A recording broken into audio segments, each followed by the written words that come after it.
verse 2, V'ha'aretz hayta tohu vavohu, v'choshech al panei tahom, v'ruach Elohim merachefet al panei hamayim. Okay, here is from the mechanical translation, and the land had existed in confusion and was unfilled, and darkness was upon the face of the deep sea, and the wind of Elohim was much fluttering upon the face of the waters. What do we have here in Genesis 1 verse 2? The first word is the word v'ha'aretz. Now we already talked about land pretty extensively last week when we talked about Genesis 1:1, so I'm not going to spend any time on that one.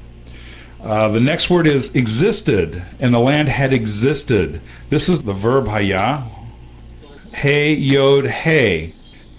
The normal structure of sentences in English is subject of the verb, verb, object of the verb. Give you an example in a sentence like, John drove the car. Now, drove is the verb. The subject of the verb, the one who's doing the action, is John, and the object is what he drove, the car. In Hebrew, the normal structure is verb, subject, object. So in Hebrew, that sentence would be, drove John the car. This is important because sometimes Hebrew does something different, and when it does something different, it's trying to tell you something. So if Hebrew writes it as John drove the car, it should actually be translated as John had driven the car. So if Hebrew puts the subject first and then the verb, then it's in the past perfect. So in Genesis 1:2, this is what we have. We have v'ha'aretz, that's the subject of the verb. Hayta, she was. The she is the land. Land is a feminine word. So we have subject, verb, object, tohu vavohu, empty and void. So that means that it's in the past perfect.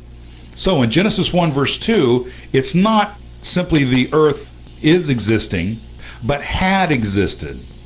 Now that has some different implications. You might have heard the theory before that there was something before Genesis 1:1.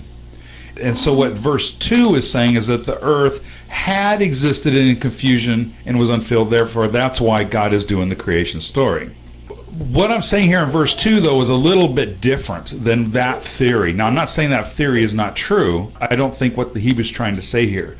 What it's trying to do is connect verse 2 with verse 1. Not with something prior to verse 1, but with verse 1. Because remember, verse 1 says, and Elohim filled the sky and the land because the earth had been empty and unfilled. In other words, it's past perfect because it's telling you the reason why Elohim is filling it is because it had been empty. Now, as far as Gabriel's question, there are two tenses in Hebrew, perfect and imperfect. Perfect tense means completed action, imperfect means incomplete action. The perfect tense is kind of like our past tense. The imperfect tense is kind of like our present and future tense. You see, one of the problems with biblical translation is that a translator is forced to translate a verb related to action into an English verb related to time. You lose a lot in just that itself. Because, as I said, they're similar, they're not. There are differences. But it's one of the problems with translating from Hebrew into English. Okay, let's move on to confusion and unfilled. Now this is the he in Hebrew is tohu vavohu. Notice the similar soundings in this. This is Hebrew poetry.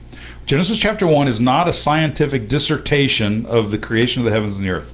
It is a song, a poem about Elohim and his filling up the heavens and the earth. So here is one little snippet of this poetry. Hebrew loves to put words together that sound alike. Tohu vavohu. In English, we don't like to do this. This is bad English and it's also bad Greek. You would not say in English, the painter painted the painting. That's terrible English. You would revise that to something like, the artist painted the canvas. Okay, that's better English. But see, Hebrew loves things like the painter painted the painting. You'll find them all over the place. It's beautiful Hebrew, beautiful poetry. Here's an example, tohu vavohu. Also notice that what this is saying is that the earth was empty. It's empty and unfilled. It's in chaos. which is confirming why Genesis 1 says that Elohim had to fill it. Why? Because in verse 2 it says that it was empty.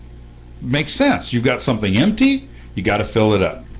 Let's move on to darkness. Darkness is the word choshech. It is synonymous with the idea of chaos. Light is synonymous with order. Choshech is synonymous with chaos. You see that a lot, especially Yeshua. He spends a lot of time talking about the children of darkness in contrast to the children of light, okay, and how different they are. Usually, we are taught and we accept the fact that God is light and devil is darkness. That's the way we're normally taught. And that's, to be honest, is how we base our theology on what we are taught. But if you look at every verse where Elohim appears, guess where he appears? And it's not in the light. It's in the darkness. Here's some examples. Genesis chapter 1, right here, we have the wind of Elohim fluttering over the waters, which we were just told was in darkness. Elohim spoke to Avram through a great darkness. Elohim was in the darkness that separated the camp of Israel and the army of Mitzrayim. When Elohim stood in the pillar, in the darkness, it says, in the darkness. And the people stood afar off, while Moshe drew near to the thick darkness where God was, where Elohim was. Every time Elohim appears, it's in the darkness. I was never taught this. I was always taught that he's light, not darkness. Yet we always find him in the darkness. Which, I had somebody ask me this one time, so when I die, am I supposed to go towards the light or the darkness? Now I don't know. Okay, the next word is the word face. Now the word face in Hebrew, how many know what the Hebrew word is for face? Let's do another little Hebrew grammar here. The Hebrew word for face is actually paneh, but it's always written in the plural form. Now the plural of paneh is panim. Why is it in the plural? Because how many faces do you have? One, two, right, many. You have many faces. You have your sad face, your happy face, your confused face. That's me most of the time. You have all these different faces. So it's always in the plural. It's a Hebrew idiom. Whenever you see in your Bible it says, he stood before the face of God. Well, it's actually he stood before the faces of God. Or actually, even if you see the word before, thou shalt have no other gods before me. Literally in the Hebrew it says, you shall not have any other Elohim to my faces. Okay, because the word before is lifnei. It means to the faces, to the face. All right, so panim is always in the plural. When you put it in the construct, like we have the face of the tahom, it's paneh tahom. Okay, whenever it's in the construct state, that means you're putting two nouns together to form one idea or one concept. In English, we use the word of. The face of the deep. That's a construct state. Well, when a plural noun is in the construct, the M is dropped. If you have panim, you drop the last M there on the plural, and you have paneh. Now that's faces of tahom, ha-tahom, the deep. If you want to say my face, it goes from paneh to panai. You change it to panai. You put an I on the end, and that makes it my faces. Hebrew is a beautiful language. It's also a very simple language.